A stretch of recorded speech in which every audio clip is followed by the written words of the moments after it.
Good morning, students. Welcome you all once again.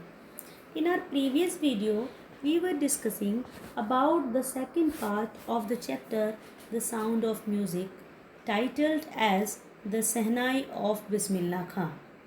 In the particular topic, we were discussing that how Pungi changed into Sehnai and what was the contribution of Bismillah Khan in it. So now in the continuation of the same, I am going to explain the next para of the same chapter. Born on 21st March 1916, Bismillah belongs to a well-known family of musicians from Bihar. Actually, Bismillah Khan was born on 21st March and the year was 1916, and he was born in a family of musicians in Bihar. It means all the members in his family, they were lover of music. His grandfather Rasul Baks Khan was the Sehnai Nawaz of the Bhojpur King's Court. His father Paigambar Baks and other paternal ancestors were also great Sehnai players.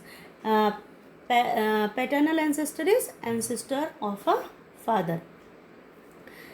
The lineage on his father's side was full of great Sehnai players. We can say that Bismillah Khan ji acquired the skills of playing the Sehnai from his ancestor, or it was genetic. His grandfather was a great Sehnai player. He played the Sehnai in the court of the Bhojpur king. Bhojpur, you know, Bhojpuri song that comes from the side of Bihar. His father and all paternal ancestors were also great Sehnai players. Next line is, the young boy took to music early in life. As Bismillah Khan was born in the family of musicians, so he also started learning music at very early age. At the age of 3, when his mother took him to his maternal uncle's house in Banaras, now it is called Varanasi, Bismillah was fascinated watching his uncles practice the Sehnai.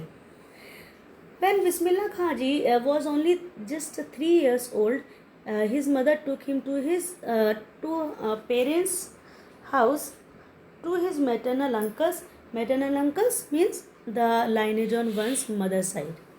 They lived in Banaras. Banaras is today, I have told you, called Varanasi. And when Bismillah Khan saw his maternal uncles play the Sehnai, he was attracted towards it and he also wanted to learn playing it. Next line is, soon Bismillah started accompanying his uncle Ali Baks to the Vishnu temple of Banaras, where Baks was employed to play the Sehnai. Bismillah Khan started going with his uncle Ali Baks to the Vishnu temple in Banaras. Ali Baks was on a duty to play the Sehnai at the Vishnu temple of Banaras. Next line is, Ali Baks would play the Sehnai and Bismillah would sit captivated for hours on end. Captivated means attracted. On end is for a very long time without stopping continuously, it means. When Bismillah Khan saw his uncle Ali Baks play the Sehnai, he would get attracted towards it and he would sit there for hours listening to him play the Sehnai. Next line is, slowly he started getting lessons in playing the instrument and would sit practicing throughout the day. Gradually or slowly, Bismillah Khan also started learning playing the Sehnai and he would practice throughout the day. He never got tired. He was so captivated, he was so attracted by the Sehnai. Next line is, 4 years to come, the temple of Balaji and Mangla Maya and the banks of the Ganga became the young apprentice's favorite haunts where he could practice in solitude. Apprentice is a trainee or who is taking any kind of training. Haunt is place you like to come, where you like to visit many times a day. Solitude is being alone, single.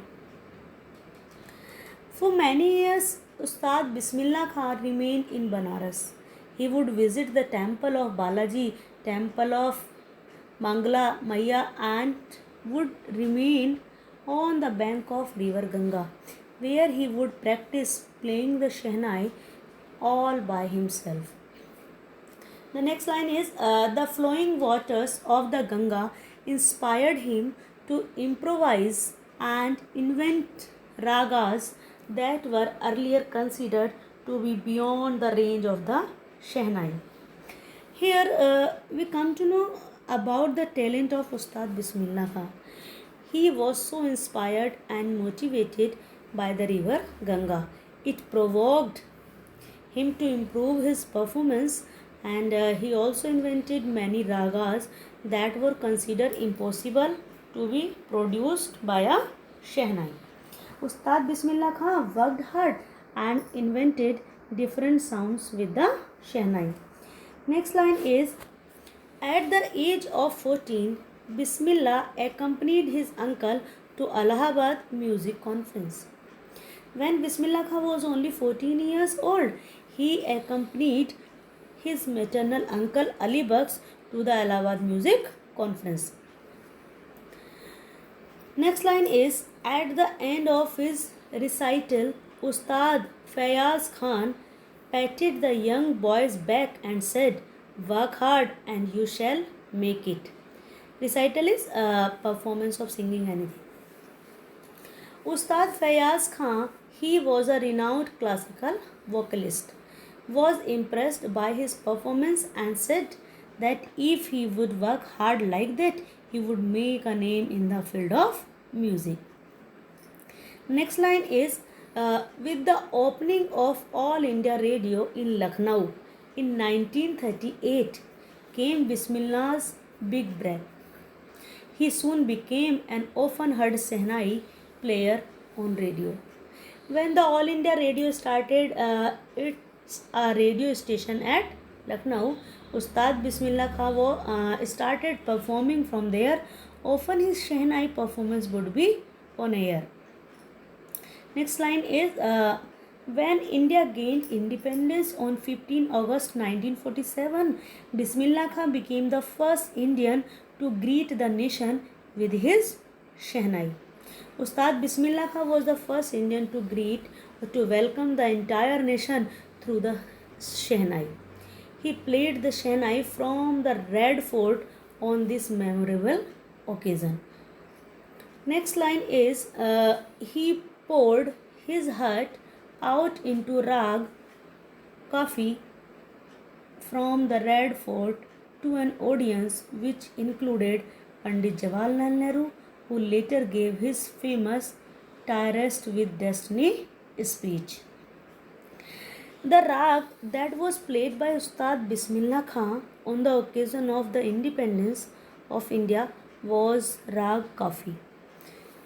He played it from the Red Fort, and after his performance was over, the first Prime Minister of Free India, Pandit Jawaharlal Nehru, gave his famous speech, Triest with Destiny. So students, this is call for the day, and the next portion of the same chapter we will cover up in our next video. So thank you for today.